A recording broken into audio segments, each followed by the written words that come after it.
Ça enregistre. Donc bienvenue à tous et à toutes pour cette réunion d'information sur les questions d'orientation. L'objectif aujourd'hui, c'est de vous parler des domaines, des métiers, mais aussi des masters qu'on peut faire après une licence en lettres modernes à l'UCLI. Concrètement, pourquoi vous parlez de tout ça? L'objectif, c'est vraiment de vous rassurer sur les possibilités. Oui, il y a plein de choses qu'on peut faire après une licence en lettres modernes. Attendez, je recherche les documents. Voilà. Voilà. L'idée, c'est pas du tout d'être exhaustif, hein, je vous le dis clairement, mais un peu de cartographier les nombreuses possibilités qui s'offrent à vous et peut-être aussi vous donner des idées que vous n'auriez pas eues. Voilà. Donc, comme j'ai déjà dit, il s'agit vraiment de vous rassurer. Il y a plein de choses après une licence de lettres modernes. Pour toutes vos questions un peu précises, n'hésitez pas à envoyer un mail à la mission orientation de l'UCLI de Marine Moquet. Donc, c'est Marine Moquet qui gère ça. Son adresse mail est dans le Google Slide que je vais lancer maintenant. Et c'est parti. Tac. Voilà.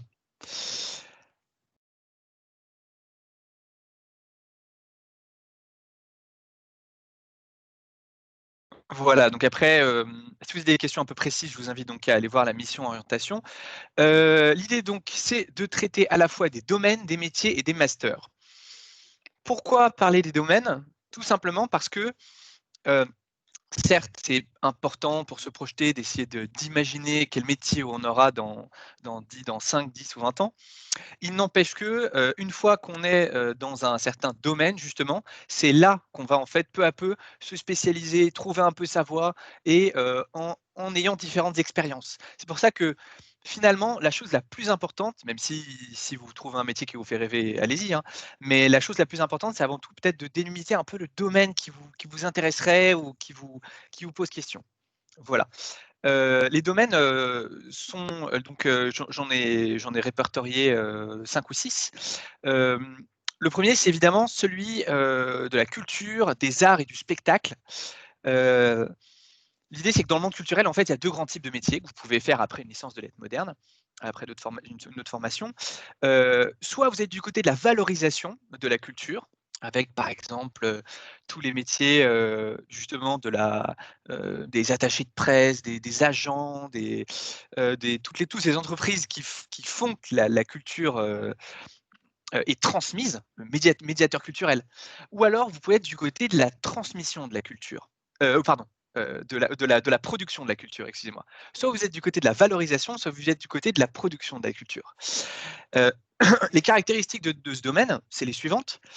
Tout d'abord, c'est un domaine où il y a la possibilité d'être au plus près d'une chose qui vous tient, souvent à cœur dans les études de lettres. Cette chose-là, c'est la beauté. Ça, c'est quelque chose qui est très important. Hem, L'idée, c'est que, en effet, dans ce monde de la culture, des arts et du spectacle, vous avez une chance, c'est vous aurez une chance si vous travaillez dedans, c'est justement de pouvoir être au plus près de, toutes ces œuvres qu'on peut étudier, par exemple en littérature, mais après, dans l'art ou voilà, globalement dans la culture, il y a cette chance de pouv d'a de d'a d'être dans une proximité avec ces œuvres-là et c'est pour ça qu'il y a de nombreuses personnes qui choisissent, ce monde-là. Je vois qu'il y a des personnes qui ont la main encore levée, c'est fait exprès? Ou Mathieu Fournier par exemple ou Marie, vous avez une question? Non, c'était une erreur? Très bien entendu. Je continue donc. Donc voilà, c'est une des 1res caractéristiques tout simplement, mais qu'il faut noter quand même, si vous êtes dans ce monde, dans ce domaine, la culture, art, spectacle. C'est aussi un domaine qui est constamment en mouvement, où l'on est incité à se tenir au courant de l'actualité culturelle et des nouvelles modalités de transmission de la culture. Bref, c'est un challenge intellectuel qui est constant et il faut bien voir en fait que c'est pas forcément, le cas dans tous les milieux. C'est-à-dire qu'il y a de nombreux domaines professionnels où en fait, quand vous serez un peu, au top de votre carrière, on va dire, en fait, on ne vous demandera pas de constamment toujours être au top, à la pointe, on va dire, de l'actualité de votre domaine et ça, c'est quand même assez spécifique à la culture, cette nécessité de rester dans une sorte, d'excellence, on va dire, et de se tenir un peu toujours constamment au courant de ce qui se passe très précisément. Donc c'est quelque chose qui peut aussi être très plaisant et qui vraiment est une qualité de ce milieu, indéniablement. Au niveau des inconvénients, bah, ça, vous devez peut-être le savoir, mais c'est à chaque fois qu'on travaille dans le monde de la culture, une des choses qui revient, c'est l'idée que c'est un domaine précaire. On entend souvent parler du fait qu'il n'y a pas beaucoup d'argent, sauf exception, comme dans le domaine, par exemple, des fondations privées où voilà, il y a une dimension, il y a une partie du domaine de la culture où la question financière n'est pas vraiment un problème. En revanche, assez souvent quand même, notamment dans le public, les métiers de la culture sont des métiers souvent où on dit que voilà, on ne va pas avoir des salaires mirobolants. euh, voilà, donc souvent on met en balance l'idée de dire oui, mais en même temps, on est au plus près des œuvres et en même temps, on est aussi au plus près de la production de la culture actuelle, de comment est-ce qu'elle se vit, etc. Et en même temps, de l'autre côté, l'idée de dire ouais, bon, il n'y a pas beaucoup d'argent. Donc c'est vraiment quelque chose à sous-peser si vous voulez vous orienter dans cette voie. Voilà, avoir peser ses pour et ses contre, avec aussi ce que ça engendre en termes familial, amical, etc. Quel temps vous voulez donner à votre famille, à vos amis, si c'est un métier qui demande énormément d'investissement personnel aussi, c'est quelque chose à interroger. Enfin, il y a une dernière idée qui, à mon sens, est importante dans les métiers de la culture, c'est l'importance de l'idée de la combativité. C'est-à-dire que c'est un domaine où, pour faire advenir quelque chose, on doit vraiment se battre constamment, parce qu'on n'a pas l'argument de l'argent avec soi. Et donc, dans tous ces métiers-là, il y a vraiment cette notion-là de la combativité qui est centrale, euh, où voilà, on met beaucoup de temps pour qu'un projet arrive à terme, très souvent. Et c'est sur des temporalités assez longues, et quel que soit le métier. Et donc, il faut être combatif. Voilà, il faut y croire. Voilà, j'ai essayé un peu de poser les qualités et les inconvénients de ce domaine. Maintenant, j'aimerais passer à un deuxième domaine, qui est celui des métiers du livre. Donc là, on reste vraiment dans les grands classiques de ce qu'on peut faire après, évidemment, une licence de lettres. Euh, alors, attendez, je vous ai mis une petite illustration dans le PowerPoint de qualité que je vous ai proposé. Voilà. Euh, Donc voilà, non pas seulement culture, art et spectacle, mais aussi métier du livre. Concrètement, les métiers du livre, c'est quoi? Ils sont beaucoup plus nombreux que ce qu'on pourrait imaginer.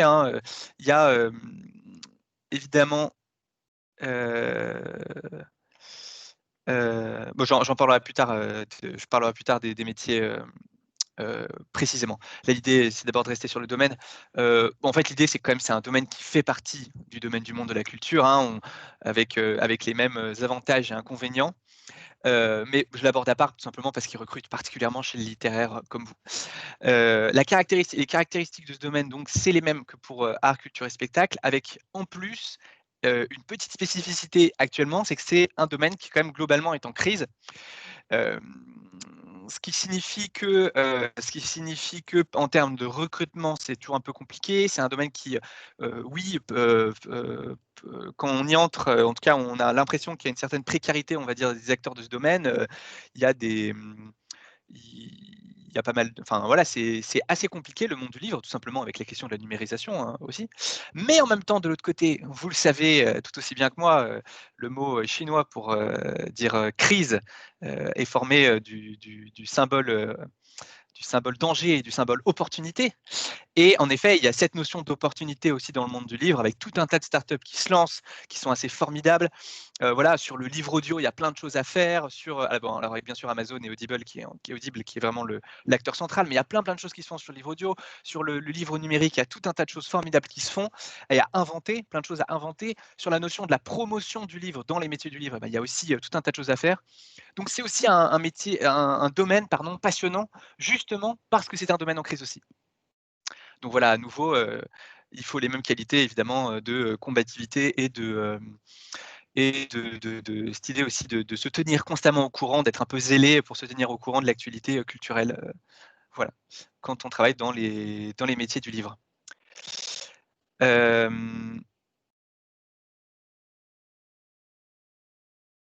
Alors, hop là. Troisièmement, le troisième domaine que je comptais évoquer avec vous, c'est celui de la communication. Donc là où on s'éloigne un petit peu de ce qui est à proprement parler la littérature littéraire, voilà, dans tout ce qui est lettres plus lettres modernes. Il n'empêche que la communication, évidemment, recrute énormément de profils littéraires. Pour une bonne raison, c'est pour notre capacité, pour votre capacité à développer des concepts forts, intéressants, profonds aussi, qui puisent dans toute la richesse de notre culture française. Et donc, puisque dans la communication, aujourd'hui, il y a certes, on demande certes la capacité aux communicants de produire des formes nouvelles, mais aussi de produire et donc de maîtriser évidemment les médias nouveaux que sont voilà, tous les réseaux sociaux qui ne cessent de fleurir chaque année, mais aussi une véritable capacité à produire du contenu. Et vous le verrez dans les métiers de la communication, il y a tout simplement, par exemple, le métier de content manager, qui est un métier qui consiste justement à produire du contenu. Et un communicant est aussi quelqu'un qui certes maîtrise les outils de communication, mais qui aussi produit du contenu. Et ce contenu-là, il ne vient pas de nulle part, il vient de connaissances que vous pouvez avoir, d'une maîtrise, d'une certaine culture, voilà, et d'une certaine agilité intellectuelle pour proposer des solutions assez innovantes. Il me semble que les qualités premières d'un communicant, c'est évidemment la clarté, parce que voilà, de toute façon, c'est ce qu'on demande dans la communication, mais en même temps aussi la créativité. Et cette créativité, à mon avis, elle fonctionne à plein régime dans vos études. Donc voilà. Le 4e domaine est celui de l'enseignement. Voilà, il y en a beaucoup d'entre vous qui se destinent sans doute à ce domaine-là. C'est un des premiers auxquels on pense quand on pense études de lettres. Il n'empêche que vous voyez, c'est le 4e domaine de ce classement. Enfin, le 4e, c'est pas du tout c'est pas un top, hein, mais voilà, je l'ai mis en 4e pour vous montrer aussi que quand on entre en lettres modernes, on ne devient pas forcément prof. C'est une possibilité, c'est un métier formidable, hein, mais c'est pas forcément la première chose qu'on peut faire. Il y a tout un tas d'autres choses. Concrètement, l'enseignement, quelles sont les caractéristiques de l'enseignement? C'est un milieu comme celui de la culture où on a une nécessité d'être en formation constante. Ça, c'est le point central, vraiment sur lequel j'appuie fermement. Sinon, tout simplement, on s'aigrit, hein. On se rend compte que sinon, on a l'impression que les élèves sont de plus en plus nuls, alors que c'est nous qui ne nous adaptons pas assez. Il y a aussi cette notion-là quand même de toujours se poser la question, concrètement, les élèves, qu'est-ce qu'ils attendent, quels sont leurs besoins actuellement. Les élèves d'aujourd'hui ne sont pas les élèves d'hier. Donc voilà, toujours s'interroger là-dessus. Et donc, quand on est enseignant, ça demande vraiment, tout au long de sa vie, un véritable travail intellectuel et un travail d'humilité aussi, de remise en question de soi. Et ça, à mon avis, c'est vraiment une des véritables richesses. Quand on parle avec des enseignants assez âgés, on se rend compte, c'est une des vraies richesses de ce métier, c'est que quand voilà, on arrive à la fin de sa carrière, on a 59 ans et on est dans un dîner avec des amis, et en fait, vous vous rendez compte que, mine de rien, ceux qui restent le plus agiles intellectuellement, c'est les profs, parce qu'il y a cette capacité.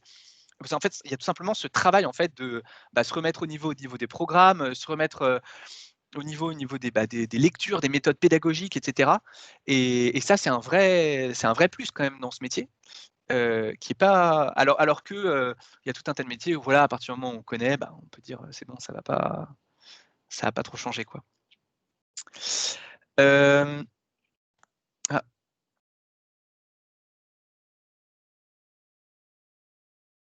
j'ai eu un petit bug. Êtes-vous toujours avec moi? Est-ce que vous pouvez lever la main, s'il vous plaît? Oui, très bien. Bon, je vois que, heu donc voilà, c'était une des qualités du domaine de l'enseignement. Euh, Au niveau des inconvénients, il y a quand même quelque chose qui est à noter, c'est la difficulté de reconversion.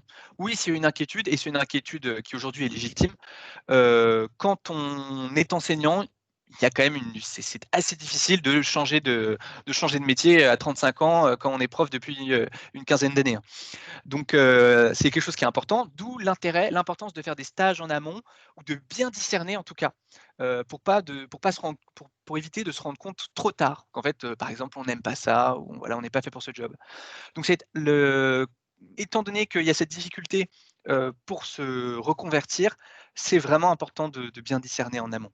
Enfin, il y a la question de la stabilité de ce métier. Je veux dire de la stabilité, dans la vie quotidienne, voilà, concrètement, parce que d'un côté, on est tributaire d'un système de points, qui peut nous envoyer, d'un bout à l'autre de la France. Alors pas pendant toute notre carrière, parce qu'au fur et à mesure au fur et à mesure de la carrière, on accumule des points.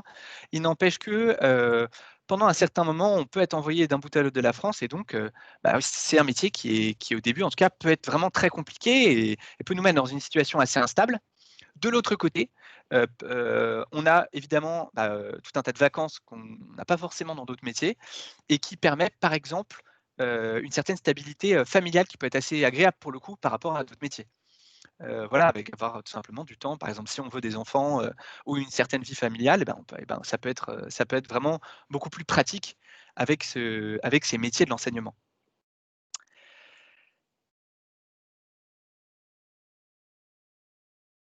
Concernant, un cinquième domaine qui est celui de la recherche. Donc, ce domaine de la recherche, vous voyez dans les illustrations, j'ai pris à la fois, les dossiers, qui sont empilés dans des archives et en même temps, le site Kern que je l'espère, vous connaissez déjà et si vous ne le maîtrisez pas encore, j'espère que vous allez y passer, beaucoup de temps dans les mois à venir puisque c'est un site qui est formidable et qui est le site des chercheurs. Enfin, voilà, en tout cas en lettres, on utilise énormément ce site-là. Et ça représente bien, je dirais, une partie de la vie de la recherche. Concrètement, c'est à la fois passer du temps. Je dirais qu'il y a, pour la recherche à proprement parler, un chercheur, il passe sa vie dans 3 endroits. C'est dans des archives et des bibliothèques, sur Internet, sur Kern, ou d'autres sites, voilà, ou Gallica, voilà, pour faire ses recherches numériques, et dans des colloques. Voilà. Qui sont pas forcément, passionnants, mais parfois oui. Et donc, et en même temps, aujourd'hui, la recherche, elle est liée de près à l'enseignement. Il y a très, très peu de chercheurs heu qui ne sont pas enseignants par ailleurs. Je de mém moi, il me semble qu'il n'y a que les chercheurs du CNRS qui n'ont pas besoin d'enseigner. Hem Voilà, la recherche, il faut bien savoir que c'est un parcours qui est long et difficile. Ça, c'est évident. Mais en même temps, il y a, une certaine joie de pouvoir faire avancer, mine de rien, la connaissance humaine. Enfin, c'est quand même assez quelque chose de formidable. De prendre au sérieux des questions qui nous importent. Quelqu'un commencer une thèse, c'est quand même se dire qu'on va passer 4, 5, 6 ans peut-être sur une question, mais en même temps, c'est-à-dire qu'à la fin de ces 6 ans, en fait, ces questions, on leur a sans doute résolu ou en tout cas, on leur a fait avancer. Et est-ce qu'il y a beaucoup de moments dans notre vie où on peut se permettre ce luxe-là? Est-ce qu'il y a beaucoup de personnes qui peuvent se permettre ce luxe-là? Pas sûr. Et enfin, c'est aussi la possibilité de rencontrer des chercheurs dont on estime les travaux. Peut-être que déjà vous avez commencé à lire des travaux de personnes que vous avez trouvées formidables. Moi, ça m'est par exemple arrivé en master de lire des bouquins de chercheurs et de me dire: «Mais cette personne-là est géniale» et par la suite, étant donné que je travaillais sur un domaine, qui était le même que ce chercheur-là ou cette chercheuse, et bien de pouvoir la rencontrer et même de travailler avec cette personne. Ça devient vraiment quelque chose d'exceptionnel et aussi de pouvoir être en contact avec des documents, parfois très anciens et très précieux aussi. Donc il y a cette beauté dans la recherche aussi de pouvoir, heu, avoir accès à des documents auxquels on n'aurait pas accès sinon.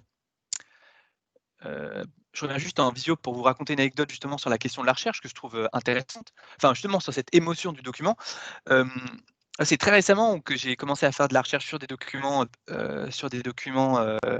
physiques, vous voyez, dans des archives et puis, il y a certaines archives auxquelles on a accès qu'en étant chercheur. Donc c'est assez impressionnant quoi, d'arriver, de dire: «Bah voilà, je suis dans telle université, je suis chercheur dans telle université et donc, je voudrais avoir accès à tel document. Ah bah, si vous êtes chercheur, allez-y, venez» et donc, on commence à avoir accès à des par exemple, mais des trucs tout bêtes, des registres, moi je travaille sur la question de l'éducation, l'histoire de l'éducation et donc des copies d'élèves, par exemple, des cahiers d'élèves, du XVIIIe siècle. Vous voyez, par exemple, un élève qui est un contemporain de Rousseau et qui va avoir son cahier avec ses petits exercices et cetera et en fait, ce n'est pas du tout la même expérience, mais vraiment pas, d'avoir une photocopie, vous avez peut-être déjà vu des photocopies de documents anciens du XVIIe, XVIIIe siècle, de manuscrits de documents anciens et d'avoir vraiment sous les yeux un livre qui est écrit, ou un petit cahier d'élèves qui est écrit par un élève des années 1750, c'est vraiment une émotion qui est formidable. Et bah, ça fait partie du plaisir, mine de rien, du travail du chercheur. Voilà, donc dans les inconvénients, les qualités et les inconvénients de ce domaine de la recherche, avec aussi évidemment l'idée que c'est un domaine, je vous l'ai dit, qui était dans lequel les carrières étaient assez dures, mine de rien. Et en effet, il faut vraiment avoir pour le coup la niaque pour y arriver. Ça, c'est vraiment une qualité. Mine de rien, depuis le début, c'est un peu la question de la pugnacité, une question qui revient souvent.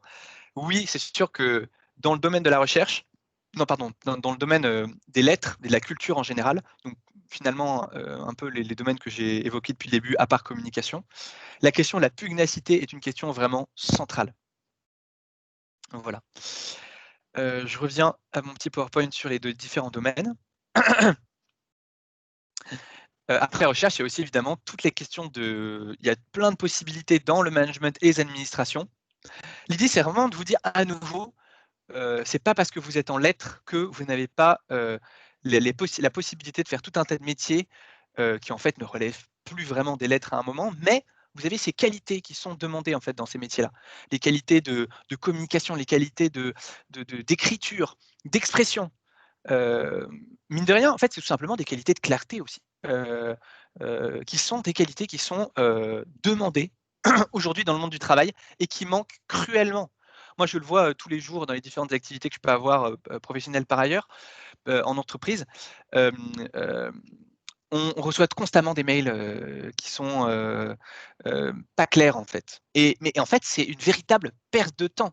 Vous imaginez pas, et parce qu'en fait, c'est aussi des pertes de temps qui vont aussi parfois se traduire en conflit.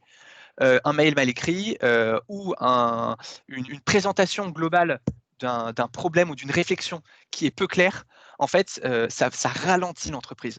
Et donc, c'est pour ça qu'on a besoin et qu'il y a une vraie demande de personnes qui viennent de licences de lettres. Ceci étant dit, évidemment, ça va être plutôt dans des domaines culturels.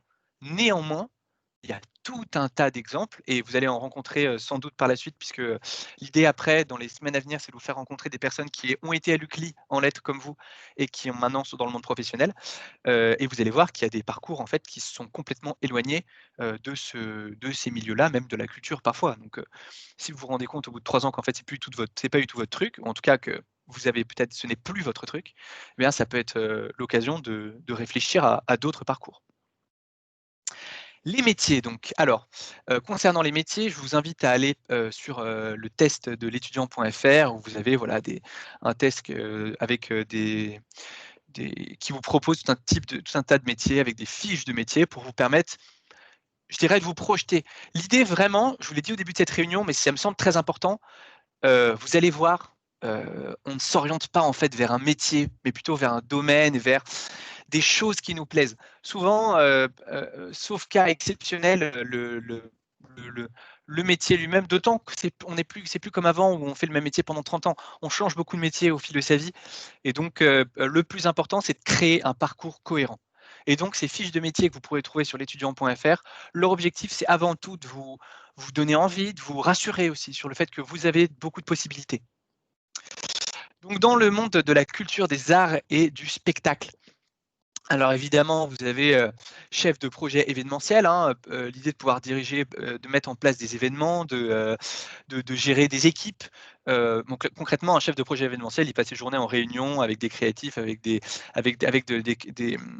directeurs de la logistique, des questions comme ça, et avec son équipe, et ils vont mettre en place tout simplement un événement qui peut être, que sais-je, un festival,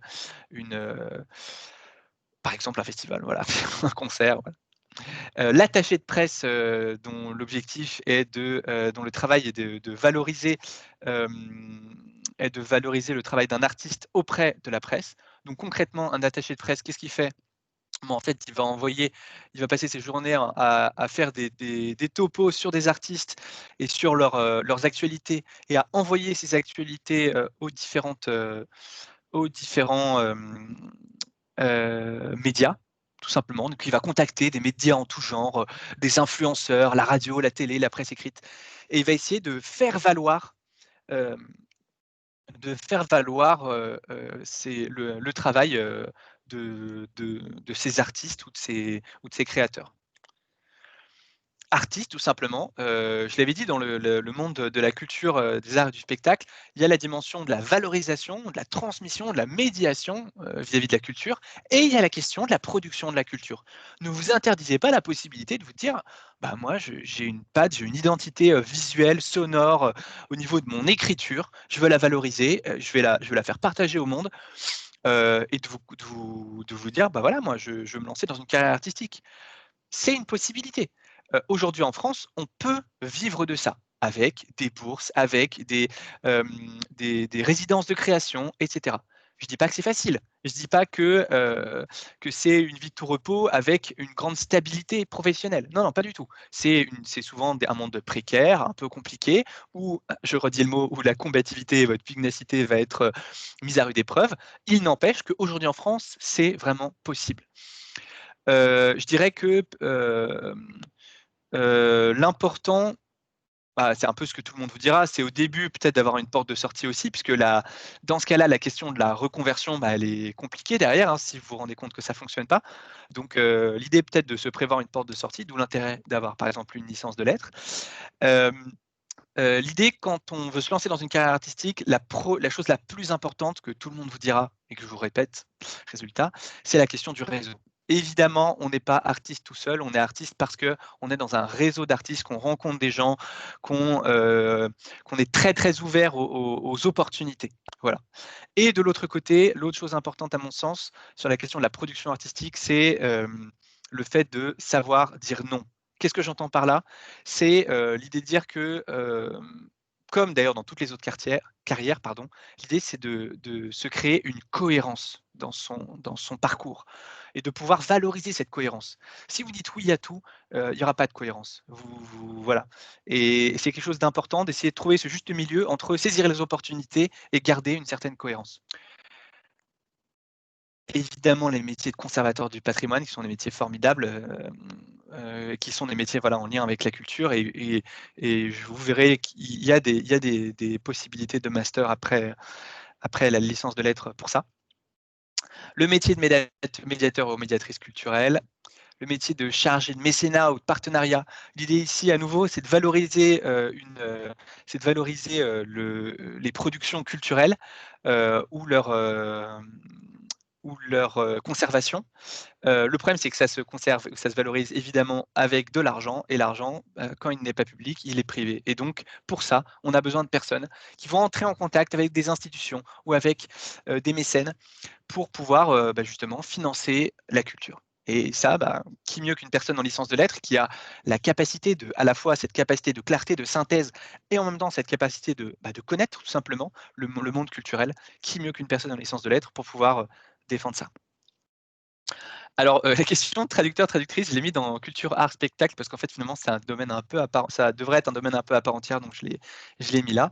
C'est une possibilité. Il faut bien voir que c'est un métier un peu comme euh, c'est un métier qui a de nombreuses facettes et qui peut être extrêmement différent suivant où on se trouve. C'est-à-dire que on peut être traducteur littéraire, mais on peut aussi être traducteur technique, traduire par exemple dans le monde. Il y a des grandes demandes par exemple dans le monde de la chimie, dans le monde de l'entreprise, dans le monde de l'entreprise technique, de logistique, etc. C'est des enjeux colossaux, évidemment, pour pouvoir se comprendre. Et donc, c'est pas la même chose d'être traducteur littéraire et traducteur dans un monde technique, vous voyez. Voilà. Au niveau des métiers du livre, les métiers du livre, évidemment, les métiers de l'édition, c'est un peu les premiers auxquels on pense, hein. Éditeur, directeur de collection. Là, par exemple, pour un stage que me demandait une étudiante, j'ai contacté un directeur de collection. Donc c'est au sein d'une maison d'édition, il y a des directeurs de collection qui gèrent les collections entières et leur cohérence.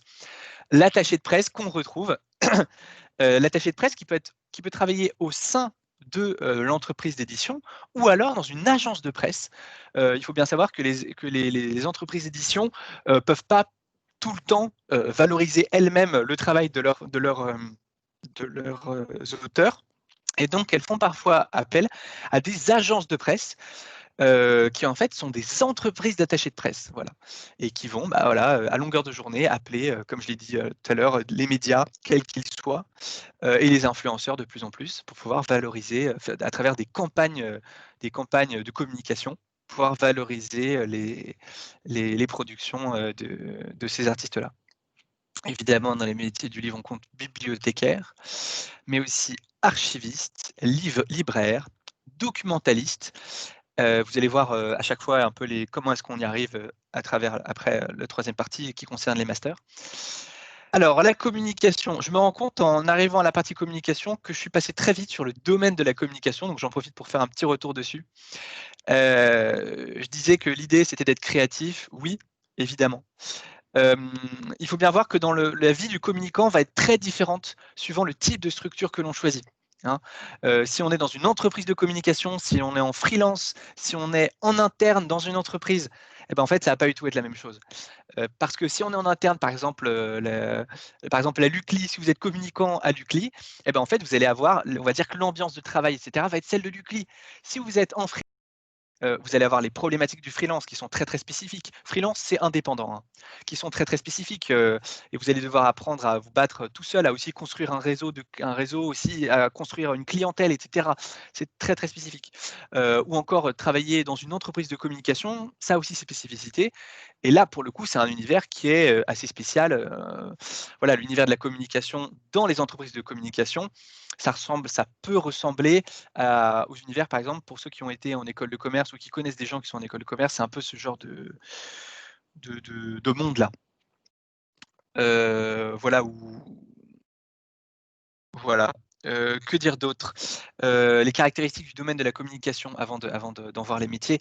C'est un domaine où on a très souvent une grande importance de travail, une masse importante de travail sur un temps très restreint. J'avais parlé de la combativité dans le monde de la culture sur des temps longs. Là, ça n'a rien à voir dans le monde de la communication. On est bien plus sur des temps extrêmement restreints avec la notion de rush qui est centrale. On va pouvoir, je ne sais pas si vous avez des amis par exemple qui sont en école d'archi, par exemple, ça ressemble un peu à ça. C'est-à-dire que, ou en école de dessin animé, c'est un peu ce genre ce qu'on trouve un peu dans les écoles. C'est-à-dire que c'est des dossiers à rendre ou des maquettes à rendre du jour au lendemain Donc, il faut travailler très très vite, avoir une grande puissance de concentration pour pouvoir produire. Voilà, donc c'est pas du tout les mêmes, vous voyez, les mêmes qualités qu'on demande en communication et par exemple, dans la valorisation du monde de la culture, par exemple, par ailleurs. Euh, il faut bien voir que c'est un monde qui est formidable puisque tout simplement tout ce qui nous arrive sur les réseaux sociaux, dans les médias, etc., nous arrive aussi parce qu'à un moment, il y a un communicant qui a travaillé dessus, qui l'a mis en forme. Tous les produits que vous consommez dans la vie de tous les jours, ils vous arrivent, vous les avez achetés parce qu'à un moment, il y a un communicant qui a travaillé pour vous donner, pour valoriser en fait les qualités de ce produit. Et donc, c'est un monde qui peut être formidable pour ça. Et d'où l'idée aussi que dès lors que vous êtes dans ce monde-là, le sens que vous trouverez dans ce domaine, eh ben, il est tributaire du sujet sur lequel vous communiquez. Hein, à l'intérieur du domaine, finalement, ça peut être très intéressant de discerner vers où vous voulez vous orienter. Puisque si vous vous dites que vous êtes un passionné, par exemple, de petites cuillères, eh ben, allez-y, go, mais en revanche, allez dans une entreprise de communication sur les petites cuillères, vous voyez. Euh, L'idée, voilà, c'est ça, c'est que vous donnez de la voix en étant communicant à ce que vous voulez, à ce que au produit sur lequel vous communiquez, mais en même temps, résultat, vous passez tout votre temps à faire ça. Donc, c'est important que vous êtes convaincu du produit ou des produits ou des entreprises pour lesquelles vous communiquez. Enfin, une des qualités, il me semble, de communicant et de ce travail-là, c'est que c'est un domaine, en tout cas, où on a souvent des retours très rapides sur son travail. Ce qui est très différent des nombreux autres domaines dont j'ai parlé, où on travaille souvent pour un résultat qui arrive des années après. Par exemple, moi, je connais bien le monde du documentaire. Un documentaire, en moyenne, c'est 2 ans pour un documentaire en moyenne, c'est 2 ans pour le produire. Donc quand il arrive, par exemple, sur Arte, vous voyez bien le temps de travail que ça a été pour finalement enfin avoir le retour. Voilà.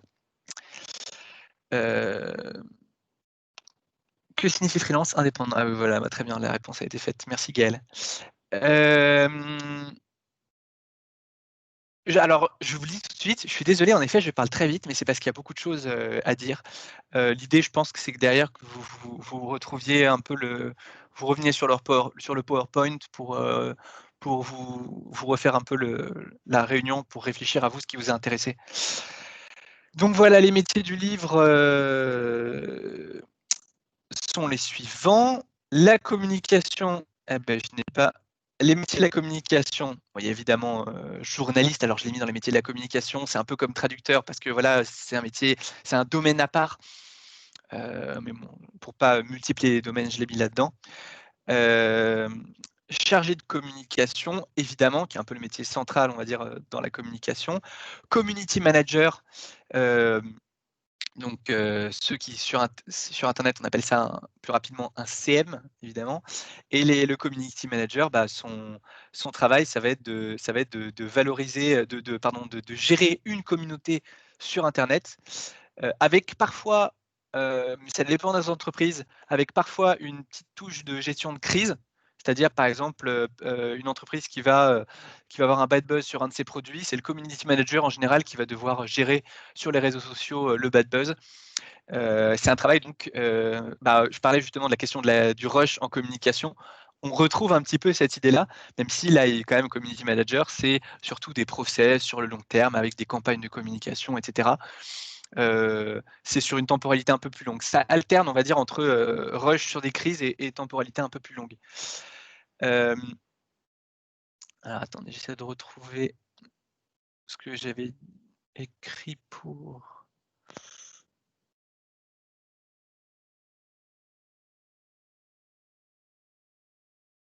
la suite. Communication, voilà. Oui, voilà. Et il y a aussi évidemment un métier qu'il ne faut pas confondre avec community manager, qui est content manager, donc gestionnaire du contenu. Disons que le content manager, il participe à la définition du contenu qui va être créé et partagé. Il gère les réseaux sociaux comme un community manager, mais il va aussi avoir une dimension de production de contenu, c'est-à-dire de vidéos, d'images. Et il va en tout cas gérer cette production du contenu avec, pourquoi pas, des producteurs, pourquoi pas des auteurs, etc.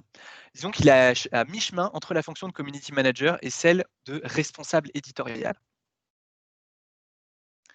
Voilà pour ce qui est de, rapidement, quelques métiers dans la communication. Enseignement, évidemment, dans l'enseignement, il y a le professeur des écoles, hein, celui qu'autrefois on appelait l'instituteur ou l'institutrice. Professeur dans le secondaire, il y a la question, donc le secondaire collège-lycée, il y a la question de savoir si on souhaite être plutôt dans le privé ou dans le public. C'est en fonction de ça, en général, de vos convictions. Et puis aussi il y a une petite différence aussi entre le privé et le public qui se trouve outre les questions de conviction, qui se trouve sur la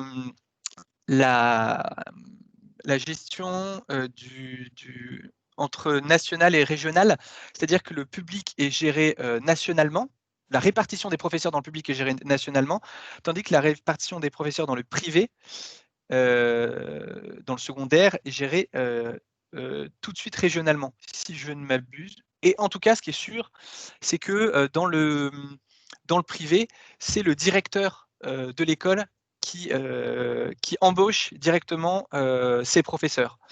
Ce n'est pas via un recrutement ou une gestion plus globale, vous voyez. Alors que dans le public, il y a ce qu'on appelle le mouvement. J'ai découvert ça en devenant professeur. Et en fait, il y a un mouvement interacadémique, donc entre les académies. Donc l'idée, c'est on passe d'une académie à l'autre, c'est-à-dire d'une région à l'autre, en fait, grosso modo, qui est suivi d'un mouvement intra-académique, où là, on va choisir en fonction de ses points, et d'ailleurs le mouvement interacadémique est aussi en fonction des points, qui sont accumulés au fil de la carrière, eh bien, on va avoir en fonction de ces points le collège ou le lycée que l'on voulait. Voilà comment cela fonctionne. Et voilà, enfin, l'autre possibilité, c'est aussi d'être professeur à l'université. J'en ai parlé tout à l'heure avec l'idée d'être chercheur. Voilà, souvent l'objectif c'est d'être enseignant-chercheur. On est rarement uniquement chercheur. Et dans ce cas-là, professeur à l'université, il s'agit d'être en fait, alors ça nécessite, je vous le dirai après, non, je peux vous le dire d'ailleurs maintenant. L'idée, donc, quand on est Enseignant dans le privé, rapidement, juste dans le secondaire, on a ce qu'on appelle un CAFEP, donc qui est un concours de recrutement dans les collèges et lycées privés. Pour le public, il s'agit du CAPES, qui initialement était plutôt fait pour recruter des enseignements au collège, mais maintenant, en fait, en réalité, quand on a le CAPES, on enseigne en collège et en privé et en lycée.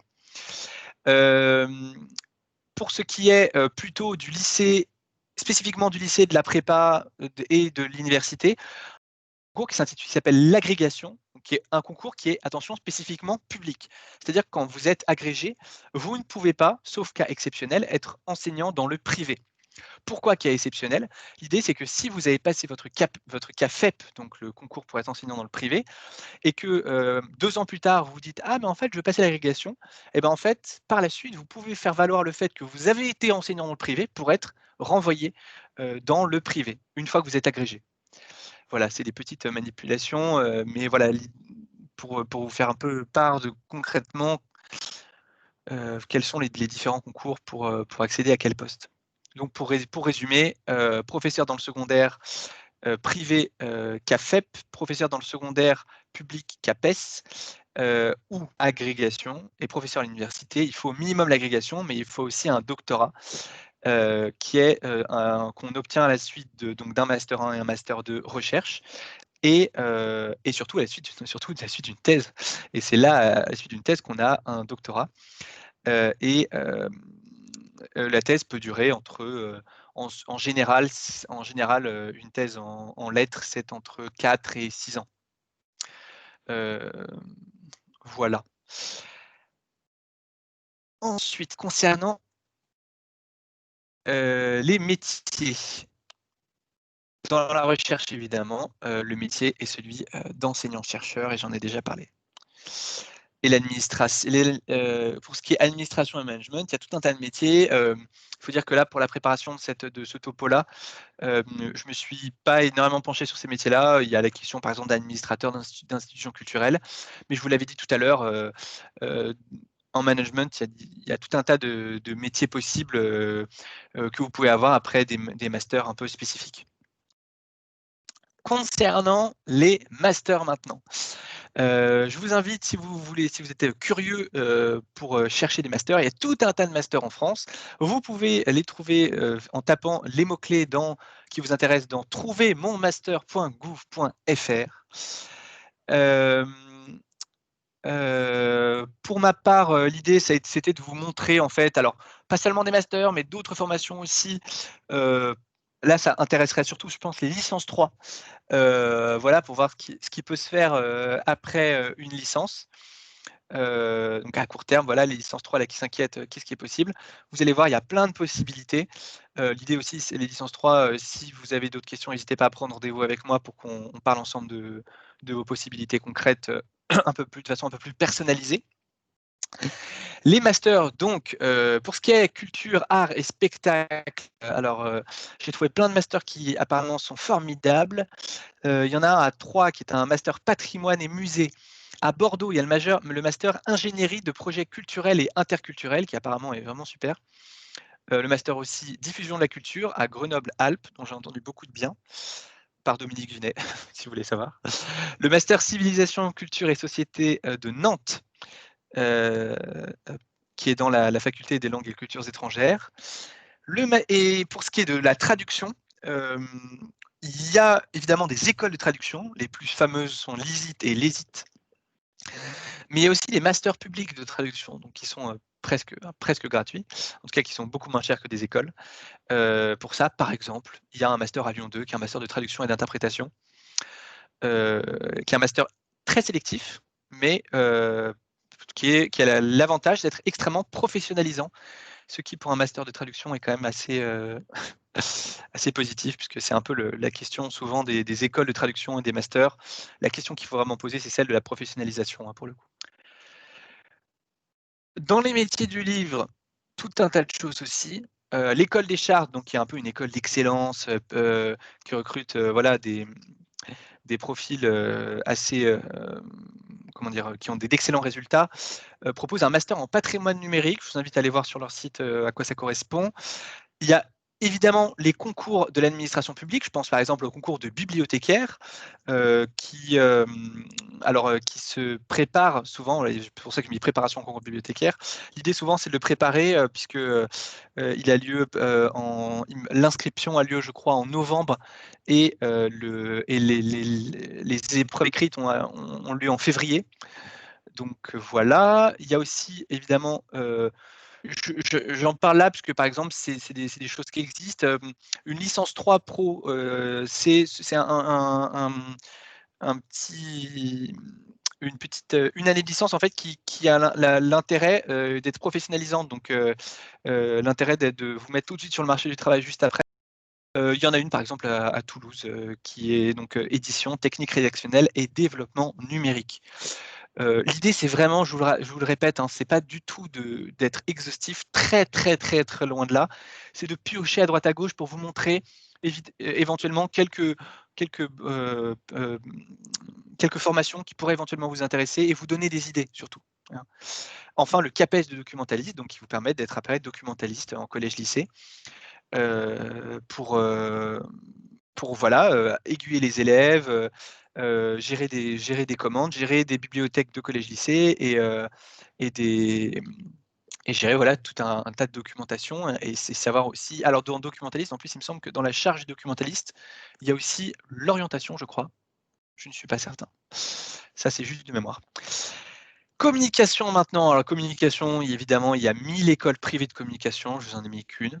J'avais mis journalisme dans le domaine, donc il y a évidemment les écoles de journalisme, Lille, Paris ou Grenoble. Il n'y a pas d'école de journalisme à Lyon, qui sont des excellentes écoles.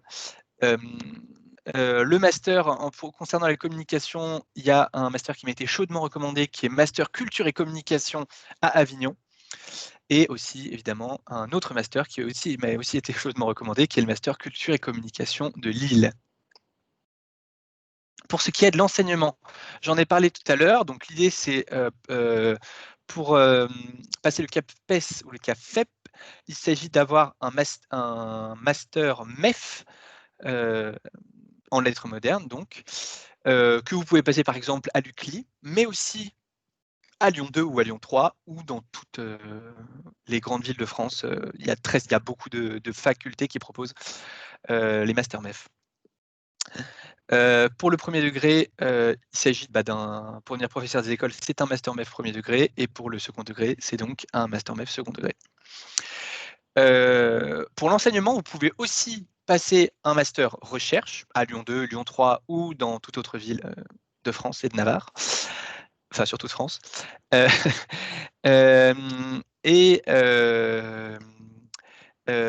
Puisque le master recherche, l'objectif c'est derrière de vous initier justement au monde de la recherche, donc avec un mémoire qui est un peu plus consistant et aussi c'est souvent un master qui est un peu destiné à ceux qui veulent passer l'agrégation puis devenir docteur derrière et donc faire une thèse et donc enseigner à la fac peut-être.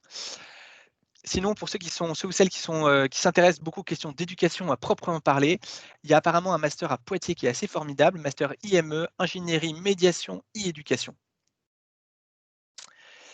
Pour ce qui est de la recherche, eh bien, on retombe sur le master lettres modernes recherche, Lyon 2, Lyon 3 et presque toutes les grandes villes de France. Et c'est tout pour la question des masters. Nous arrivons à 13h22. C'est-à-dire que nous n'arrivons pas très très loin de la fin de cette petite réunion sans grande prétention. Je vous donne rendez-vous. Hop là, voilà, voyons-nous. Je vous donne rendez-vous assez rapidement. Alors, j'ai pas encore de date puisque là, tous les intervenants m'ont pas encore répondu et surtout, j'ai pas encore tous contacté. Mais il y a une bonne partie. Mais voilà, j'attends vraiment la réponse de la totalité des intervenants pour pouvoir vous faire un petit calendrier des interventions de professionnels qui sont passés par l'UCLI et qui vont vous parler de leur métier actuellement. L'idée, c'est d'avoir un peu des gens qui sont à la fois, on va dire, à plus 5, plus 10, plus 20, vous voyez, à chaque fois un peu plus loin dans leur carrière. Peut-être, pourquoi pas même des gens qui sont en master, pour vous parler de leur master, pour pouvoir tout simplement vous parler de leur métier, vous parler de leur parcours aussi, et vous montrer qu'il y a plein de choses à faire après une licence de lettres. Une chose très importante que je tiens à vous dire, pour vous renseigner sur les différents métiers, les différentes choses que vous pouvez faire après cette licence, évidemment, contactez Marine Moquet, m-moquet@unif-catolyon.fr, mais aussi n'hésitez pas à en parler autour de vous, c'est très important. Si vous souhaitez être enseignant, parlez-en à vos professeurs. Demandez à un professeur un peu de confiance ou un ancien professeur peut-être de collège-lycée, je ne sais pas. Reprenez contact avec eux peut-être pour leur poser des questions sur leur métier. Poser des questions aux gens sur leur métier, c'est la meilleure façon d'avoir un peu une vision de concrètement comment ça se passe. N'hésitez pas à leur poser des questions sur leur vie quotidienne. Concrètement, comment ça se passe pour la gestion de la vie familiale, pour la gestion de la vie amicale peut-être aussi. Est-ce que c'est un métier où on travaille le week-end? Est-ce que c'est un métier où on voyage beaucoup, etc. C'est des choses importantes, puisqu'en fait, souvent, on a tendance à se dire, voilà, moi j'ai envie de faire ce métier-là parce que sur place, voilà ce que je ferais. Mais en fait, quand je serais dans mon bureau, mais en fait, on ne se rend pas compte qu'il y a tout un tas de réalités autour qui peuvent être financières, sociales, économiques, que sais-je, en termes d'emploi du temps, de gestion de la vie personnelle, qui peuvent être tout un tas de choses plus ou moins positives. Je vous parlais par exemple des vacances pour les professeurs. C'est quelque chose qui n'est pas du tout négligeable et qui est vraiment alors même si on passe beaucoup de temps en vacances à corriger les copies, c'est quand même le fait de pouvoir être potentiellement avec par exemple, de pouvoir avoir une vie avec des enfants, par exemple, d'être avec ses enfants, c'est peut-être de pouvoir les voir davantage, c'est quelque chose qui peut être hyper important pour certains ou certaines d'entre vous.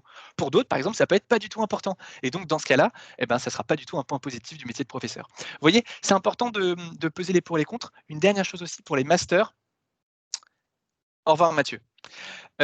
Pour les masters, allez voir dans les groupes Facebook des masters que vous souhaitez. Mathieu, si vous n'êtes pas encore parti, allez voir dans les groupes Facebook des masters que vous souhaitez intégrer éventuellement. Posez des questions.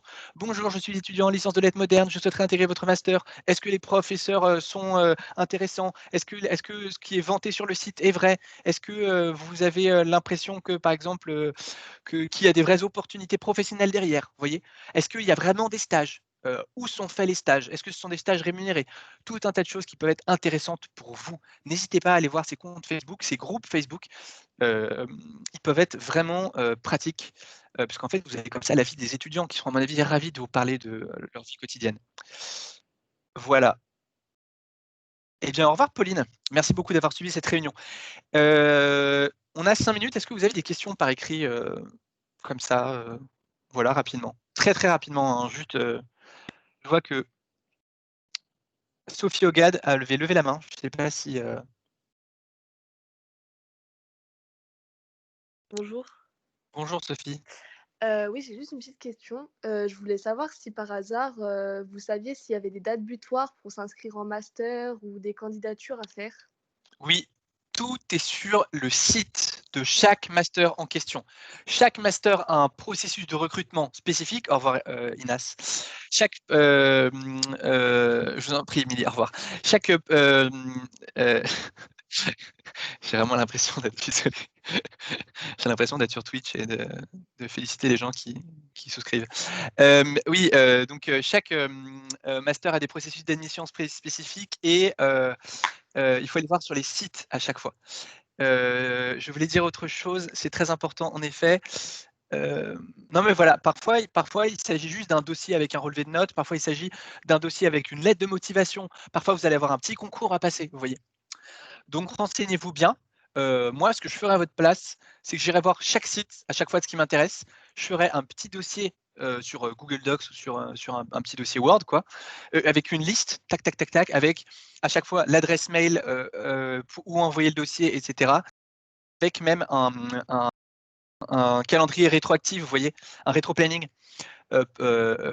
Avec les dates en disant attention, à partir de telle date il faut que j'ai envoyé là, telle date il faut que j'ai envoyé là, etc. Ça répond à Oui, votre question? merci. Très bien. J'avais une question. Oui. Par exemple, si on se destine, enfin, on aimerait bien faire de la recherche, est-ce qu'on peut faire un master MEF et ensuite s'orienter vers de la recherche ou c'est pas compatible? Alors, c'est compatible. Je vous le dis juste, excusez-moi, je ne vous l'ai pas dit avant, vous êtes toujours enregistré. Hein. Donc voilà, si vous parlez là, ça veut dire que vous acceptez d'être enregistré. Sinon, dites-le moi avant et j'arrêterai l'enregistrement. Concernant la question du Master MEF, Est-ce que c'est compatible? Oui, pour moi, c'est compatible. Je réfléchis, vous faites un master MEF, vous passez un CAPES, donc, parce que l'idée après, c'est de passer un CAPES, par exemple. Regardez, est-ce que vous, mais pour moi, c'est complètement compatible. Regardez, par exemple, vous passez un CAPES ou un CAFEP. Donc, vous faites votre master MEF. Donc, master 1, vous êtes en master MEF. Master 2, à la fin du master 1, vous passez votre CAPES ou CAPEF ou CAFEP. Master 2, vous êtes en stage à moitié et l'autre moitié, vous êtes en formation. Et avec ce stage, et ensuite vous passez, alors vous savez qu'il y a la possibilité aussi de passer l'agrégation en interne. J'y pense. Parce qu'en fait, oui, Léa, quand vous me dites un master MEF, le problème du master MEF, c'est qu'en fait, après, il va bien falloir passer l'agrégation un moment, parce que pour faire de la recherche, en tout cas pour être enseignant-chercheur, donc en fait, pour gagner de l'argent après avoir fait de la recherche, et ben en fait, il faut avoir l'agrégation. C'est-à-dire que vous pouvez faire un doctorat aujourd'hui sans avoir l'agrégation. En revanche, votre doctorat ne vous servira pas à enseigner à la fac. Vous voyez, donc, il faut passer l'agrégation. L'agrégation, vous pouvez la passer en interne aussi. C'est-à-dire, je crois que c'est au bout de 5 ans. Une fois que ça fait 5 ans que vous êtes certifié, vous avez votre CAPES ou votre CAFEP, eh bien, vous pouvez passer l'agrégation en interne. C'est une agrégation qui est réputée moins difficile, mais qui a l'inconvénient d'être passée tout en étant prof. Donc voilà, c'est un peu compliqué. Vous pouvez demander une année de disponibilité, c'est-à-dire de congé sans solde, c'est-à-dire de congé en fait, sans être payé, pour pouvoir passer votre agrégation, mais ça veut dire qu'il faut l'avoir du premier coup. Donc pour répondre à votre question, Léa, c'est possible, complètement. C'est un petit peu plus compliqué. Voilà. D'accord, merci beaucoup. Je vous en prie. Si on connaît personne qui ne fait le métier, pose Pauline Michon, pardon, comme question. Si on connaît personne qui ne fait le métier que l'on veut faire et qu'il faut se renseigner, il faut se renseigner auprès de qui? Il faut se renseigner, je vous le dis, auprès de Marine Moquet, qui est la spécialiste donc, de l'orientation, dans la mission orientation, qui pourra sans doute vous parler de ce métier. Tapez sur YouTube, franchement, tapez sur YouTube le nom de votre métier et vous aurez plein de témoignages. Moi, récemment, il y a quelqu'un qui m'a posé une question, voilà, qui voulait être scénariste. Et ben, sur YouTube, il y a plein de témoignages. Surtout les métiers un petit peu méconnus où on se dit, c'est pas pour moi. Écrivain. Qu'est-ce que c'est qu'être écrivain? Vous tapez métier écrivain, tac, et vous aurez des témoignages. Alors évidemment, le problème du témoignage, c'est que ça ne vaut que, enfin voilà, ça a la valeur qu'on lui accorde. Il n'empêche que c'est intéressant potentiellement d'avoir quand même un témoignage sur une réalité, une partie de la réalité en tout cas. Est-ce qu'avec une licence de lettres, on peut intégrer un master en relations internationales? Il faut aller voir sur le master lui-même en fait. Il faut aller voir sur la page du master, c'est marqué les licences qu'on peut avoir. Et si vous avez une interrogation, si vous avez une hésitation, vous envoyez un mail au directeur du master. Bonjour, je suis en licence de lettres. Ça prend 2 secondes et au moins vous serez fixé. Est-ce que vous avez d'autres questions? Je vous en prie, Pauline. C'est un plaisir. Une dernière question peut-être? Non, eh bien très bien. Alors je vous retrouve donc, l'idée c'est que pour ces petites rencontres-là, elles auront lieu sur ce groupe. L'idée je pense c'est j'essaierai de trouver quelqu'un d'ici lundi prochain pour faire la première intervention. Ça serait donc lundi prochain à 12h30 pour la prochaine intervention. Toutes les informations concernant ce groupe seront postées sur ce groupe. D'accord? C'est très important. Les informations concernant ce groupe seront postées sur ce groupe, sur le fil de la conversation. D'accord? Donc normalement, c'est lundi prochain, 12h30, 13h30 pour la première rencontre. Si par hasard, je n'ai pas réussi à trouver quelqu'un, la personne se désiste, ou pour tout un tas de raisons, si moi par exemple je suis malade, que sais-je, eh bien je vous informerai sur la conversation dans ce cas-là de l'actualité de ces réunions. C'est clair? Sophie Ogad, est-ce que j'ai été clair? Oui, oui. Très bien. Eh bien, c'est avec plaisir alors que je vous laisse. Je vous souhaite une très bonne après-midi et je vous dis donc pour les licences 3 à jeudi prochain pour finir la correction de cette superbe dissertation. Et pour tous les autres, eh bien, je vous dis au revoir. Au revoir, merci. Au revoir, merci. Au revoir.